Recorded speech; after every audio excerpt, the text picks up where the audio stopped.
বিজয় দেওয়ার মালিক কে? আল্লাহ বলেন এই ধর্মের উপরে কোনো জোর জবরদস্তি করে কিছু করা যাবে না। হিন্দু তার ধর্ম পালন করবে, কোনো বাধা নাই। খ্রিস্টান তার ধর্ম পালন করবে, বাধা নাই। এই জন্য বাংলাদেশে কোনো মৌলবী, কোনো আলেম ওলামা হিন্দুদের বিরুদ্ধে বলি না, খ্রিস্টানের বিরুদ্ধে বলি না। হ্যাঁ, যখন ইসলামের ব্যাপারে কথা কয় তখন আমরা জবাব দিতে বাধ্য হয়ে যাই। না হয় ইসলাম দিয়ে যদি দেশ চলে, হিন্দু বৌদ্ধ সব ধর্মের লোকেরা স্বাধীনতা আরো বেশি পাবে। দুনিয়ার সরকারও যেমন স্বাধীনতা দিয়েছে, ইসলামও তেমন স্বাধীনতা দিয়েছে। গৌর গোবিন্দের এই মোকাবেলায় শাহজালালের অস্ত্র নাই, কোনো মানুষ নাই। তাহাজ্জুদে কান্না শুরু, নামাজ পড়িয়া মোনাজাত করলেন, ও আল্লাহ তুমি মেহেরবানি করে সাহায্যের ফেরেশতা পাঠায় দাও। নামাজ পড়ে মোনাজাত করে ফজরের নামাজের আজান শুরু হয়ে যাবে কিছুক্ষণ পরে। শাহজালাল শাহ আউলিয়াদেরকে নিয়ে বললেন, এই ময়দানের মধ্যে এমন একজন ব্যক্তি আছেন নাকি যে জীবনে জামাত ছাড়া নামাজ পড়েন নাই, যার জীবনে জামাত ছুটে নাই?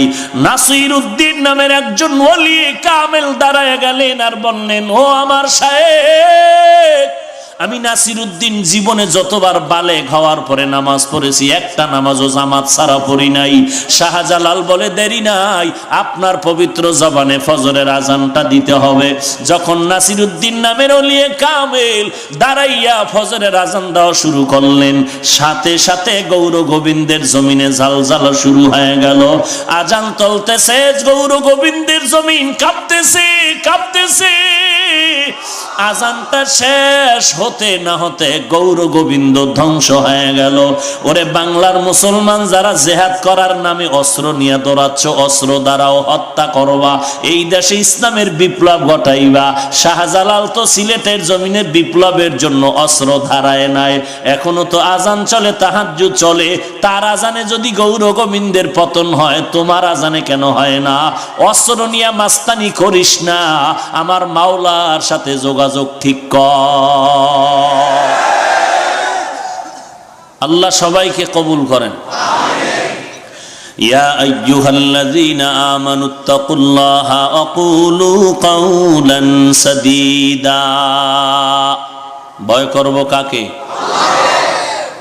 এই ভয়ের নাম তাকওয়া, এই ভয়ের নাম খশিয়া, এই ভয়ের নাম খৌফ। আল্লাহর নবী বলেন আত-তাকওয়া হাহুনা, তিনবার নবী বলেন আত-তাকওয়া হাহুনা, তাকওয়া হাহুনা। তাকওয়া অন্তরে থাকে, অন্তরে থাকে, অন্তরে থাকে।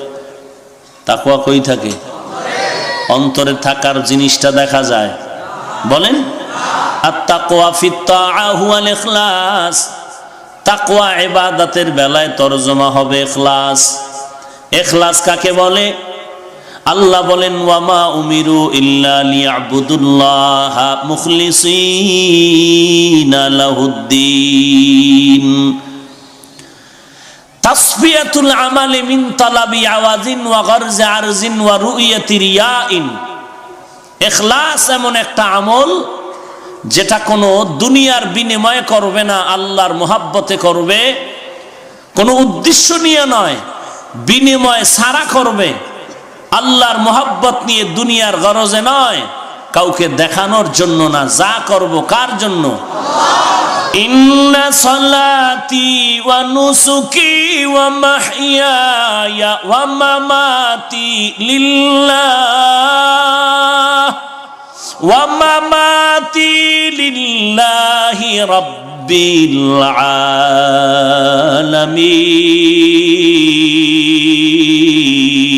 আলামিন। ই কালামে জিন্দা কুরআনে হাকিম, হিকমতে উলা ইয়াজালাসতু কদিম বখা কুরআ কালামুল্লাহ বসনো কদিমাস্তি কদিমাস্তি নইনো। আমার নামাজ, আমার রোজা, আমার যাকাত, আমার হজ, আমার কুরবানি, আমার মরে যাওয়া, বেঁচে থাকা কার জন্য?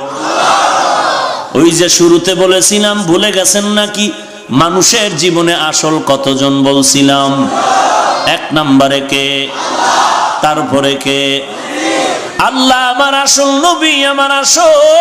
আসল, আমার মা বাবা ভাই বোন পীর আমার ইমাম, কেউ আমার আসল না, আসল না, আসল না তো কি? তারা বলে বেশি থেকে বেশি তারা আমার আপন, আব্বা আপন, মা আপন, পীর আপন, ওস্তাদ আপন, ইমাম আপন। তবে এখানেও কথাটা ভুলবেন না, আমার পীর সাহেবকে আমি আপন মনে করি, আব্বা আম্মাকে আপন মনে করি। এই যে আমি ইমাম সাহেবকে আপন মনে করি কতক্ষণ, এটাও মনে রাখবেন। আমার পীরকে আমি আপন মনে করি ততক্ষণ, আমার পীর আমার আসল ঠিক রাখবে যতক্ষণ।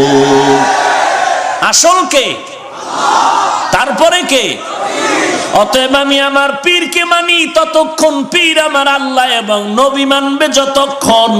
যদি দেখি আমার পীর আমার আল্লাহ মানে না, নবীও মানে না, ওই পীরকেও আমি মানি না। ভেজাল আছে কোনো? দালালি আছে? দলাদলি আছে? কথা ক্লিয়ার? আব্বা আমার আপন, পীর আমার আপন, আসল কে? আল্লাহ, আসল কে? নবী। অতএব আমি আব্বাকে মানি, মা মানি, বাবা মানি, সব মানি আপন হিসাবে না আসল হিসাবে? এই যে আপন হিসাবে আমি পীর সাহেবকে মোহাব্বত করি কতক্ষণ? কতক্ষণ? আমার আল্লাহ এবং নবী মানবে যতক্ষণ।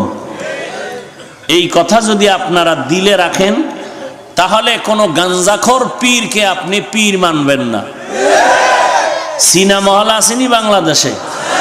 সিনেমা হল যুবকেরা কও না কেন? সেখানে জিকির আজকার হয়? কি হয়? গান বাজনা হয়, বেপরদার নাচ, ঠিক নি? এই গান বাজনা আর বেপরদার নাচ যদি কোনো পীর সাহেবের দরবারে হয়, আসেনি বাংলাদেশে এমন কোন দরবার? আসেনি যে বেপরদাও চলে, গাঞ্জার আড্ডা চলে, মদের আড্ডা চলে, নাচ গানও চলে? তা আমাকে বুঝাও, সিনেমা হল আর পীর সাহেবের দরবারে ব্যবধান কি? একটু আছে। কি আছে? সিনেমা হলে টিকিট লাগে, দরবারে টিকিট লাগে না। আর একটা আছে, সিনেমা হলে তবারক নাই, এই দরবারে তবারক আছে। তবারক নাম দিছে কেন? মোবারক মিয়া পাকাইছে তো, এই জন্য তবারক নাম দিছে। হ্যাঁ, আল্লাহ কুদরতের হাতে আমাদেরকে হেদায়াত দান করুন। ঢাকা দোহার একটা থানা আছে, কি থানা? ওখানে একজন বাবার আবির্ভাব হলো, যেই বাবা বাইতুল্লাহ বানাইছে, এটার নাম দিছে হজ বাবা। কি বাবা? কিছু পাগল ছাগল গিয়া সাদা কাপড় পইরা ওই ঘরটার চতুর্দিকে ঘুরে আর লাভবাহিক, শুধু লাভবাহিকটা শিখছে, আর কিছু শিখে নাই। ওই ঘুরে আর লাভবাহিক বলে, আর বলে বাইতুল্লাহ যাওয়া লাগবে না, এখানে আইলেই হজ বাবার কাছে হজ হয়ে যায়। অবশ্য মুসলমানের স্লোগানের কারণে প্রশাসন যথেষ্ট পরিমাণ ভূমিকা রেখে ওরা দমন করে ফেলেছে। কিন্তু এই একটা না তো, এইরকম নামে বেনামে কত জিনা মদের আড্ডা চলতেছে, ধর্মীয় ব্যানার টানায়া পীরের নামের দরবারে।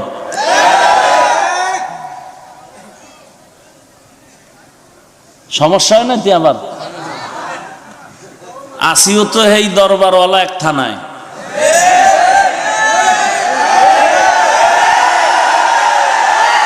হায় হায় হায় হায় হায় হায় হায়, আল্লাহ হেদায়াত দান করেন। সব ভেজালের মূলে দুর্বলতা কয়টা? এক নম্বরে ধর্মীয় শিক্ষা নাই, পিসাবেরও নাই, মুরিদেরও নাই। পীরেও কোরআন পড়তে যান। আচ্ছা আমাকে বলেন, কোনো ভেজাল নাই, আমি কোনো পীরের বিরোধী না, আমিও টাটকা পীরের মুরিদ। আমাকে বলেন, আমার রসুল থেকে বড় পীর সাহেবের কি নাম? আন্দাজি নাই। কেন? খাজা মঈনুদ্দিন, বড় পীর আব্দুল কাদের জিলানী, এরা নবীর থেকে বড় না? সবাই একমত? মাইজবান্ডার, দেওয়ানবাগ, রাজারবাগ, কুতুববাগ, সুরেশ্বর নাই, চরমনাই, উজানি, জৈনপুর, ফুরফুরা, সারসিনা, কেউ নাই। ঈসা নবী, তাও না? সবাই একমত? আমার নবীর থেকে বড় কোনো পীর নাই। এইবার আমাকে বলেন, সেই